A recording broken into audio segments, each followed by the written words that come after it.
Tan tan tanan, tan tan tanan. Sorry guys.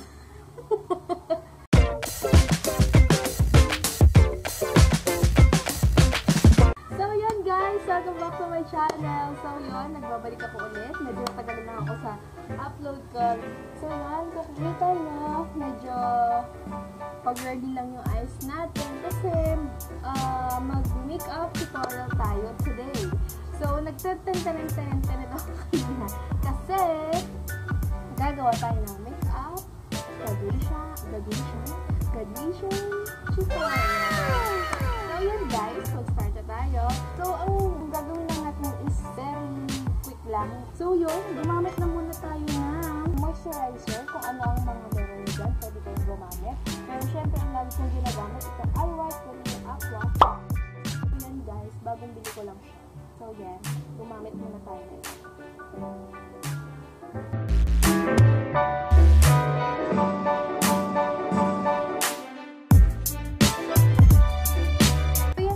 After natin maglagay ng moisturizer, any liquid foundation pwede nyo gawin.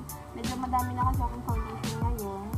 So yan, ang pipiliin ko na foundation ngayon is etong Maybelline Dream Satin Skin.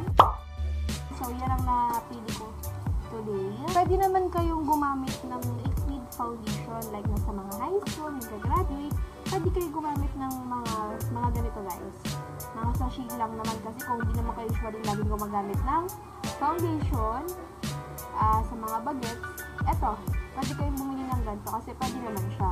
Then, bibili na sa mga Watson, yan, mga high school girls, para hindi naman haggard yung aral nyo, diba? Para presentable pa rin yung eyes nyo. So, yan, gamitin na natin siya ngayon. Lalagay lang ako dito.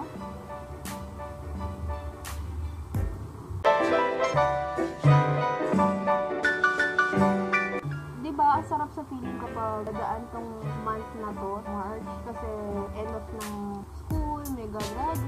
Sarap sa feeling kasi tapos ka na din sa mga gawain mo sa school, mga paperworks, mga thesis, ganyan. So yun, pinagdaanan ko din yun. So yan, puno-puno na yung mukha ko. Gagamit lang ako ng brush.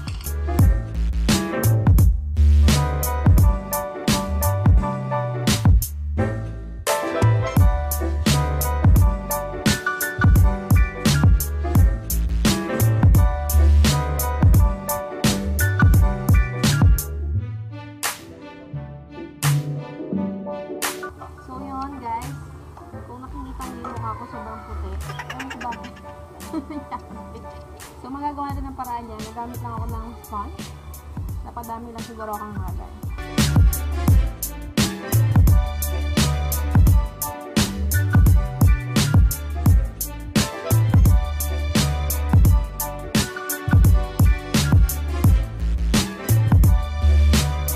So yan guys, tapos na yung face natin. Next natin is concealer. So ang gagamitin ko ngayon is yung Ichigo guys.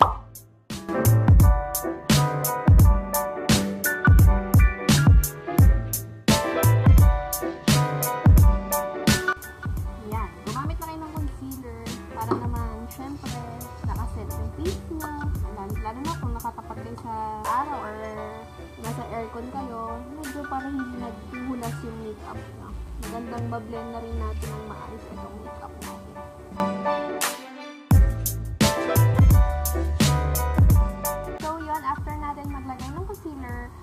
Syempre kailangan natin mag-bake. So, yung gagawin ko na loose powder, etong Michiko guys. Ayan, tinanggal ko na yung takip para makuha natin yung powder ng mas buo. Then, gumamit lang kayo ng sponge para mag-set siya agad sa face natin.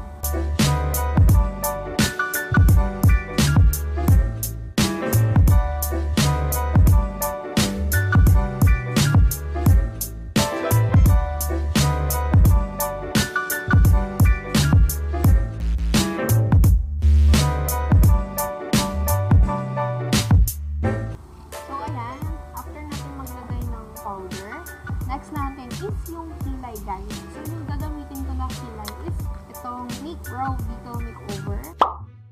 So yan, magpa-powder tayo ngayon. So para ma-set siya sa kilay natin, gumamit tayo ng kaunting moisturizer. So, ito yung gagamitin ko, itong eye white.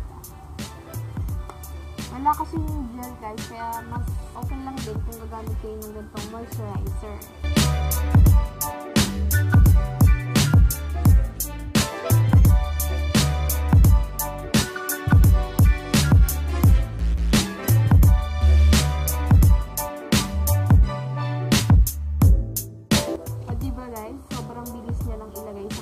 Sa kilay natin.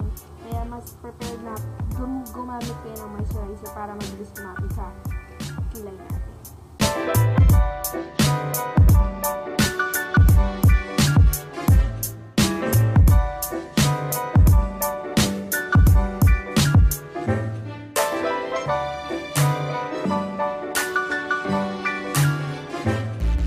So yun guys, okay na yung kilay natin. Diba? Sobrang bilis lang yung gagawin natin ngayon, so hindi kayo malilate sa graduation nyo.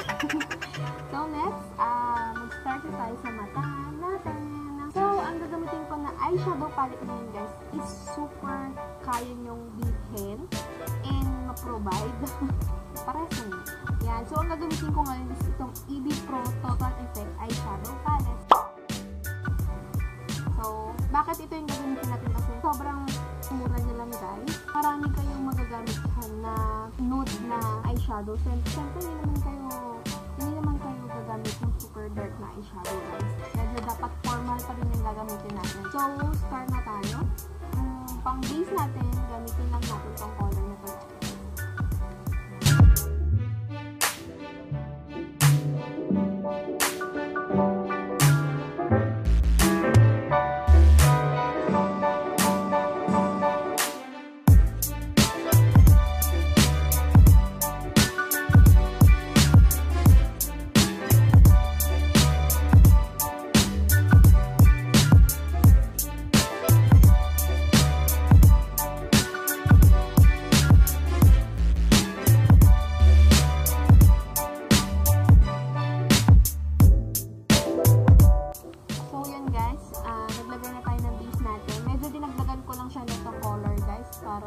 Mag-cover din siya ng isang color. Medyo light kasi itong ginamit kong isa.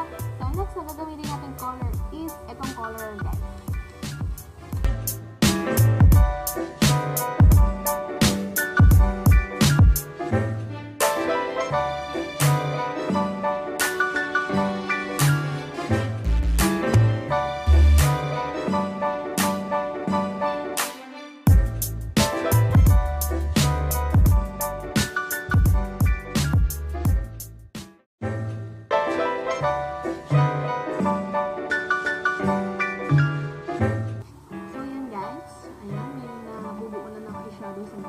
So, next na gagawin natin is kumuha na tayo ng dark.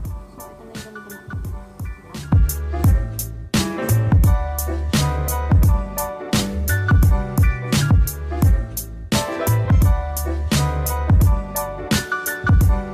So, yun guys. Gumamit tayo ng dark color. Kung napapansin nyo, medyo pinag-blend ko lang yung mga light to dark color na brown shade natin. Kasi, parang maganda yung medyo maliwanag kasi dito sa pesto ko. So, yun po sa personal, medyo okay naman siya.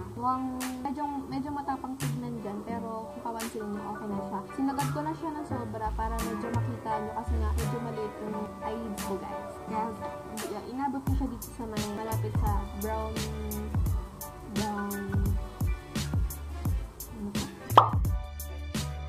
bone. Ayun, brown bone. Tama ba ako? Tapos, next is, gumamit na tayo ng light color ulit. Yan, gamit tayo nito. Ilalagay ko lang sa eyelid ko guys, para mag-lighten lang siya ng kaunti.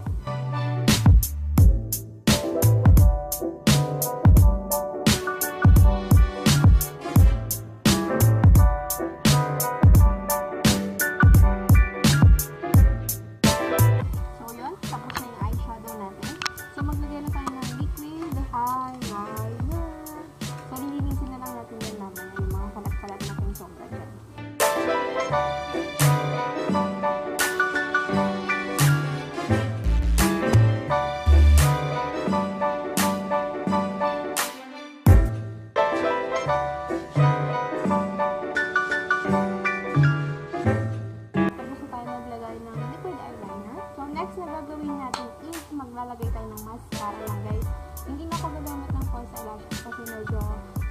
pala siya tignan sa mukha natin. So, yung gagamitin ko na mascara guys, ito Maybelline Hyper Curl Volume Express. Kasi ito, medyo napapahaba na din yung false eyelashes, yung eyelashes natin. Kaya mas okay na lang na gumamit kayo ng ganito guys.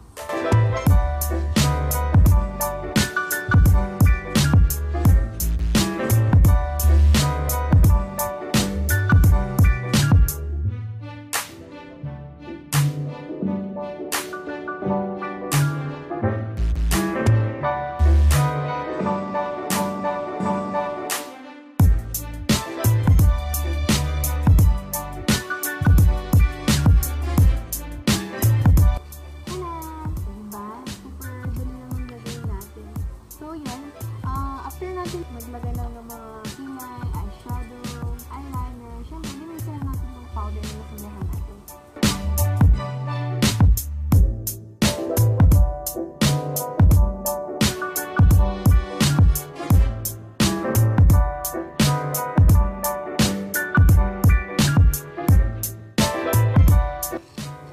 Yan. And next natin is mag-blush ano tayo guys. So, yung gagamitin ko na blush na itong guys, ganda na winner. Yan.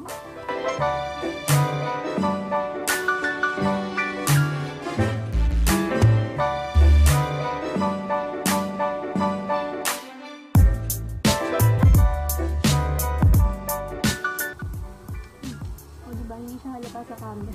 Pero super kapal na niya na guys. Next natin is mag-highlighter na tayo guys.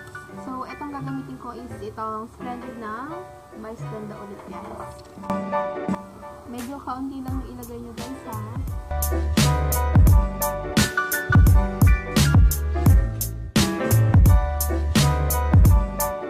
And tapos na. And next natin na gagamitin is lipstick guys. So, ang gagamitin ko na lipstick is itong Crease Matte Liquid Lipstick. So, ang shade niya is light. So, before kayo maglagay, mag-lip balm muna kayo. So, itong gagamitin guys.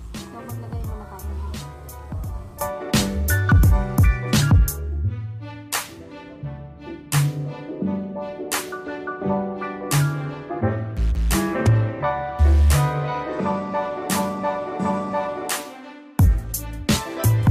So, yun guys. Tapos na ang final look natin. So, ayusin ko lang yung hair ko and magbabalik ako. So, yun guys. Ito na ang final look natin. O, diba? Sobrang sobrang fresh, and super galing ng ginawa natin makeup tutorial.